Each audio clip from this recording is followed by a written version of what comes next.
nta guhangayika, nta kugorwa, nta kintu kigomba kukuvuna. Reka dufatanye dusomere ijambo. Abasomyi wenda mwarisomye kenshi, ariko wabona ari igihe cyawe cyo kuba waryumva neza noneho. Yewe narababwiye ngo muzatura. Muzatura. Uzi ko umuntu ukubwira ibyo ngibyo yabikubwira mu gitondo nimugoroba akahita yitaba busizone? Ntabwo ari ngo wirwanire rero, tuza. Ibyo byose unyuramo bikomeye uyu munsi, ejo bizaba byoroshye cyangwa se binakomeye kurushaho. Ahubwo icyo usabwa ni ukubyakira uko biri, kuko Imana nicyo nyine yagushyiriyeho wowe ngo ubyakire. Ntabwo ukwiye kuba uhangayikishwa n'ibyo abantu bakubwira. Nta muntu n'umwe ukwiye kugutera ubwoba. Ninde se wo kugutera ubwoba? Ahari abantu bagutaye, inshuti zawe zagusize, no, wihangayika.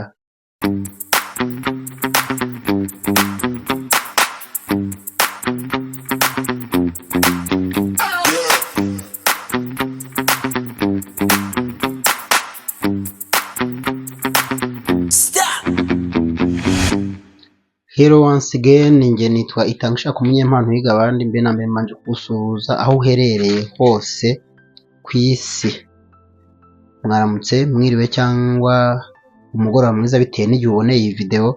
Ndagira ngo dufatanye dusomere ijambo. Yewe narababwiye ngo muzatura. Muzatura.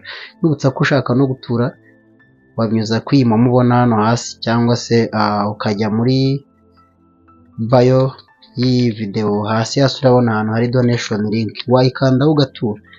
Ngiye gusoma ijambo ahari wari uhangayitse, wari ugowe, ariko muzaniye igisubizo. Imana ikuntumyeho. Nta guhangayika, nta kugorwa, nta kintu kigomba kukuvuna. Reka dufatanye dusomere ijambo. Abasomyi wenda mwarisomye kenshi, ariko wabona ari igihe cyawe cyo kuba waryumva neza noneho. Ijambo riragira riti, ntumbaze aho ryanditse. Ntuhambaze. Ijambo riragira riti, ntutinye kuko ndi kumwe nawe. Ntugire ubwoba kuko ndi Imana yawe. Nzagukomeza ndetse nzagufasha. Nzagushyigikira n'ukuboko kwanjye kw'iburyo gukiranuka. Ngira ngo urabyumvise. Uyu murongo utwibutsa ko nubwo ibintu bisa n'ibigoranye, biruhije, mbese twataye umutwe, ariko Imana iri hafi yawe kandi izaguha imbaraga zo kubasha kunyura muri ibyo byose ubona bikugoye. Ariko reka tuganire gatoya. Ahari uri mu kazi, cyangwa se uri muri sosiyete runaka y'abantu bamo mu buzima bwa buri munsi, hari umuntu uhora gutega iminsi avuga ati, wowe nzagukora ibi, uzaba ibi. Inshuti yanjye, se ujya ufata umwanya ugatekereza ko uwo muntu ukubwira ibyo byose nta bubasha agufiteho? Ujya ubitekereza ko uwo muntu ukubwira ibyo nta bubasha agufiteho? Ufite ububasha ku bugingo bwawe, ku buzima bwawe, ni Imana yonyine isumba byose. Kandi already wumvishe ikikubwira. Urinde wo guhangayika. Uhangayikishijwe n'iki? Uwo muntu ugutega iminsi ukubwira ko nta mahoro uzamugirana, uwo muntu ukwereka ko kubura aho ngaho uri mu kazi runaka ari impuhwe yakugiriye, mbese akurekuye wagwa. Ese uwo muntu ukubwira ko nudakora ibi ngibi kugira ngo akomeze ngo aguhe amahoro, mbese nutankorera ibi nzakwirukana, nzagukura mu kazi, uzi ko uwo muntu ukubwira ibyo afite se garanti y'ubuzima y'igihe azabaho? Uzi ko uwo muntu ukubwira ibyo ngibyo yabikubwira mu gitondo nimugoroba akahita yitaba busizone? Ubundi se wowe watega iminsi urahangayikishwa n'iki? Icyo gihe avuga uzi ko uzakigera? Baho uyu munsi niwo wawe, ubeho uharanira gukora ibyiza. Ntabwo ukwiye kuba uhangayikishwa n'ibyo abantu bakubwira. Nta muntu n'umwe ukwiye kugutera ubwoba. Ninde se wo kugutera ubwoba? Wowe uriho, kandi kubaho ni igeno ry'Imana. Uko uriho uyu munsi nibwo buzima Imana yaguhitiyemo, kandi hari impamvu itumye ubamo. Ahari abantu bahora bakuroga. Ese buriya wari uzi ko umuntu ashobora kukuroga ukamara ukwezi mu bitaro, cyangwa se ukamara ukwezi wivuza, ariko akaba akurinze impanuka yari buzaguhitane, cyahoho kikugonze, cyangwa se wambutse umuhanda bakahita bakugonga? n'iyo minsi wamaze mu bitaro 30 wari uzi ko Imana yarinze ubuzima bwawe. Ahari urarwaye, urarembye, uri mu bitaro, ariko Imana irinze ubuzima bwawe kugira ngo bukomeze bubeho, hanyuma uzazanzamuke yaramaze gukuraho cya kindi cyenda kuguhitana.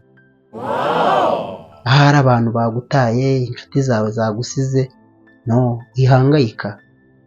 Hari abantu tubana nabo mu buzima, hari n'iby'Imana ishaka ko tugeraho tutagomba kugeraho turi kumwe n'abo bantu, kuko abo bantu hari igihe Imana ibona ari nk'impungu zikuriho, ikaba hari ibyo itaguha kuko uri kumwe n'abo bantu, ikabanza ikabegezayo kugira ngo ifungure amarembo n'imigisha byawe bize nyine nta virusi zikuriho, nta mpungu zikuri impande. Wari ubizi? Ahari abantu barakwanga, baguteranyije mu kazi, bakugeretseho amakosa utakoze, baragufunze. Ese wari uzi ko iyo minsi umaze muri gereza wabona ariyo minsi Imana iri kukurindiramo kugira ngo uzavemo uba umuntu ukomeye ugera ku nzozi zawe wifuzaga? Icyo dusabwa ni ukwakira ubuzima bwose tubamo nk'aho ari ubwacu, nta wundi muntu tuberamo, ni twebwe ubwacu tugomba kubaho, sibyo? Kandi nta na kimwe kitugeraho Imana itacyemeye, nta na kimwe kitugeraho itakiduhitiyemo. Tumeze nk'abasirikare bari muri mission. Niba umusirikare yoherejwe muri mission akavuga ngo uzamarayo umwaka cyangwa se amezi 12 tugaruka uve muri mission, bakugaruye ntugaruke ubiki, uhindutse inyeshyamba. Natwe rero ubuzima turi muri mission y'Imana, niyo yaturemye dushyiraho, ni nayo izi uko twatangiye naho yo izi iherezo ry'igihe izadukurira mu buzima. Ibyo tunyuramo byose rero uyu munsi ni ubushake bw'Imana, ntabwo ari ubwawe. Reka nsoreze ku kantu kamwe.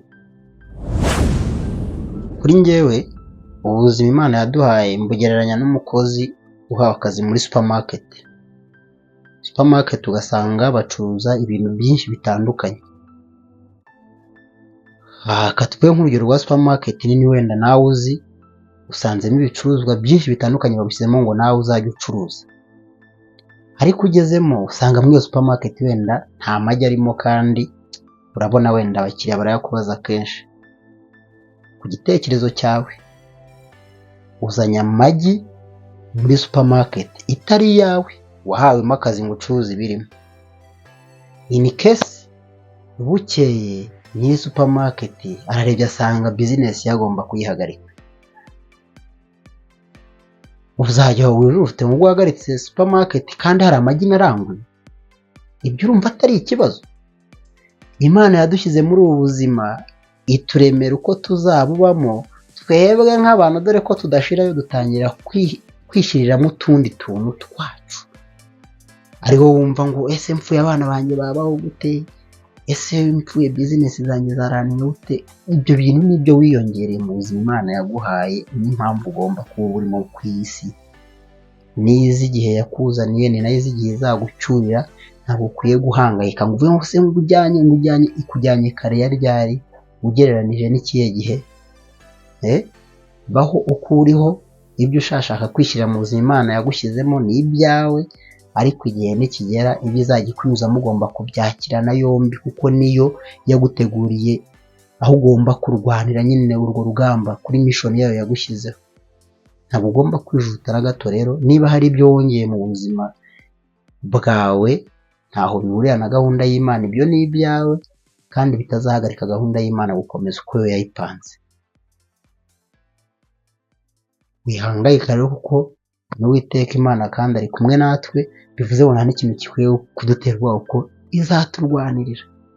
Ariko kubera yuko tutayizera cyangwa ko duhangayikishijwe n'ibyacu twamaze kwiremera nka ya kamere muntu yacu, byaratuganje, byaratugonze, turumva mbese ntabwo dutekanye, twibagiye ko inariho kandi hari ngo turwanirire. Ntabwo hari ngo wirwanire rero tuza ibyo byose unyuramo bikomeye uyu munsi, ejo bizaba byoroshye cyangwa se binakomeye kurushaho. Ahubwo icyo usabwa ni ukubyakira uko biri, kuko Imana nicyo nyine yagushyiriyeho wowe ngo ubyakire. Kandi nta kintu na kimwe Imana iduha tutagishoboye, ahubwo twege ibyo tunyuzamo niba yarabiteguye kandi yaranaturemanye imbaraga zigomba kuzahangana nabyo tukabishobora. Ahubwo bitunanira kubera yuko twege hari ibindi twamaze kwisetingira mu mugambi wayo, tugatangira no kuvuga iki dutekerezaho, iki tekereza ku bandi, ikizakora nitudakora gutya. No, ibyo ntawe ubizi, ni umugambi wayo yonyine niyo ibizi. Kawe n'abamarayika bera ntibazi ibyayo. nubutsa ko ibyo uzi n'ibyo nzi tubyo byabyara ikintu cya fresh peace and love boom fire kanda kuri subscribe nonaha